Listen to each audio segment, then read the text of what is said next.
In this video, we're going to explore the crop and straighten tool in Camera Raw. So to begin with, first let's go to the tools menu up in the top left hand corner where you'll notice the little crop icon. Now you can either select it using your mouse or press C on your keyboard. Now the crop tool itself allows you to crop your image however you'd like it to be cropped, and in any particular format or size. Now what you'll notice is if you click on the crop tool icon and hold it down, that there is a drop down menu that is available with several different options. You can also get to this menu by right clicking on your actual crop itself, and what you'll notice is that you'll have a normal setting. Now the normal setting is not constrained by any means, so you can actually crop your image however you'd like. Underneath normal, you have some predefined ratios that you can use to crop your image. You have 1:1, which is square, 2:3, which is a 35mm format, 3:4, 4:5, etc. So if we were to select one of these, you'll notice that it will automatically change the aspect ratio to 3:2, which is what I selected, where you can actually go and make adjustments to your actual crop however you see fit. Now, the next thing you'll notice in that drop-down menu is that you have Custom. Custom allows you to predefine a set ratio or a set size in pixels, inches, or centimeters. Now I like to use this to set the final print size of my files. So I like to size my photographs to the largest size that they'll actually ever get printed, which for example would be say 36 by 24 inches. So I like to use inches, and in this particular case I'd actually like to see this image as a panoramic. So I'm going to set that to 36 inches by 12, which is a 3:1 ratio. And if I click OK, there you go, there's your 3:1 ratio. Now I'm just going to change that up a little bit and open it up a bit more. So there's my panorama I should say, image. Now you'll also notice that there are a couple of other options. You have constrain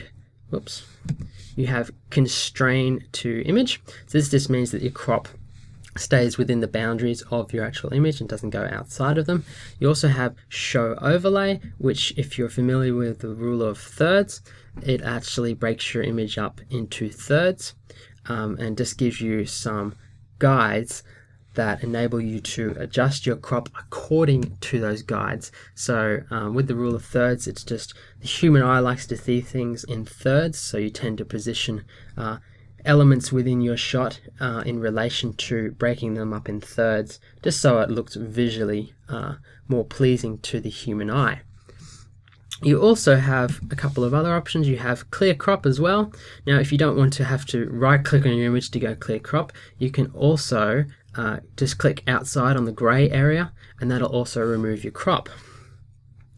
Now if you're ever cropping your image and you're finding it a little bit difficult to sort of get the horizon to sit straight in your actual crop, because in this example you can actually rotate it, and so for example if you wanted to know whether the horizon was parallel within your image, instead of having to go and look at the top here and go, oh no, it's not quite parallel, I'll make an adjustment, then I'll move it back, or etc. like that, you know, you've actually got available to you the straighten tool.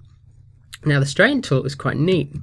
If you select the straighten tool by either using your mouse or holding down A on your keyboard, you can actually go and select one point, so select the horizon and drag it across to the other side of the horizon.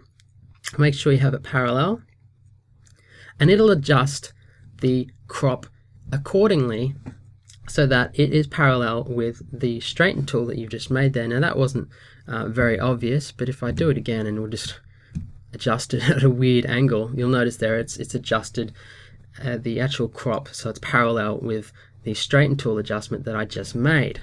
So that is quite neat, especially if your horizon is skewed in your image and you're just not quite sure whether it's sitting right for you or not.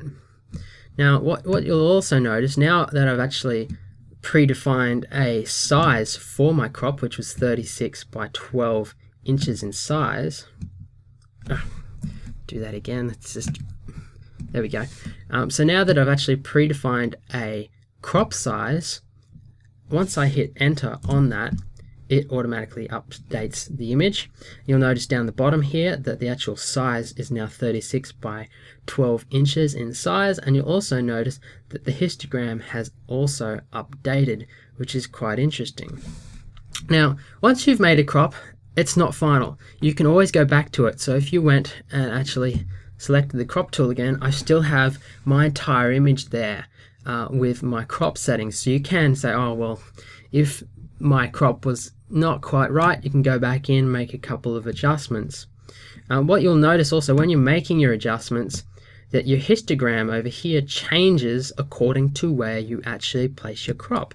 So as you can see here, once I drop it back here, the histogram changes completely again, which is quite interesting for when you're actually making adjustments, whether you actually need to actually make some additional edits to your original settings just to get the histogram back in check once again.